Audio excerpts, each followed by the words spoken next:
The news continues, though. The Senate Majority Leader Mitch McConnell is expected to meet with 9/11 first responders tomorrow as the fund that helps them pay for health care is running out of money. Remember, it was Jon Stewart who pressured him, please meet with the 9/11 first responders. There had been hesitation. Now, according to the reporting of the New York Post, Mitch McConnell will do that. The Post parent company and Fox News parent company share common ownership. Jon Stewart and first responders testified on Capitol Hill earlier this month and called for lawmakers to extend the Victim Compensation Fund. Officials say more than 95,000 people are now sick or are expected to contract illnesses from 9/11 related incidents. One of them is the retired NYPD detective Lou Alvarez, who breathed in toxic dust for weeks at the World Trade Center. When he went for his 69th round of chemotherapy after testifying in Washington, doctors told him his liver had shut down. He's now in hospice care. Lou reached out to our team last week saying he wanted to advocate for his fellow 9/11 responders one last time. We need this bill passed, Shep. It's got to be passed quickly and efficiently so we never have to come down to Washington again.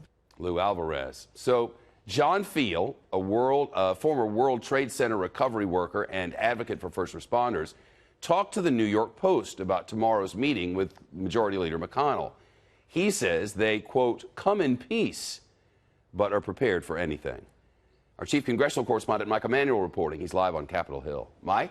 Shep, good afternoon. Senate Democratic Leader Chuck Schumer is clearly trying to put pressure on his counterpart, Majority Leader Mitch McConnell, ahead of that meeting with the first responders, putting out a statement this afternoon saying, quote, these brave warriors who rushed to the towers on and after 9/11 and their families have waited long enough. By the end of Senator Mitch McConnell's meeting with these first responders tomorrow, he should commit to put the bill on the floor for a standalone vote immediately following House passage. We cannot tolerate any more delay. Of course, it is worth noting the Senator Schumer is from New York, so this certainly hits close to home, Shep. Anything from the Senate Majority Leader? No, not much at all, Shep. He's been a man of very few words, and it sounds like the first responders want to know whether McConnell is with them or they are prepared for a perhaps street fight. But as I mentioned, McConnell has been a man of few words.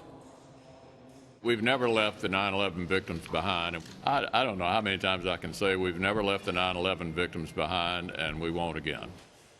Some of the heartburn here on Capitol Hill from sources I've spoken with is that this would fund it through 2090, and so some have suggested perhaps an extension 5-10 years to be more responsible about the money. But everybody I've talked to said they want to get those folks the money. They just are worried about signing a blank check for the next 70-plus years. Shep. Mike Emanuel, thanks.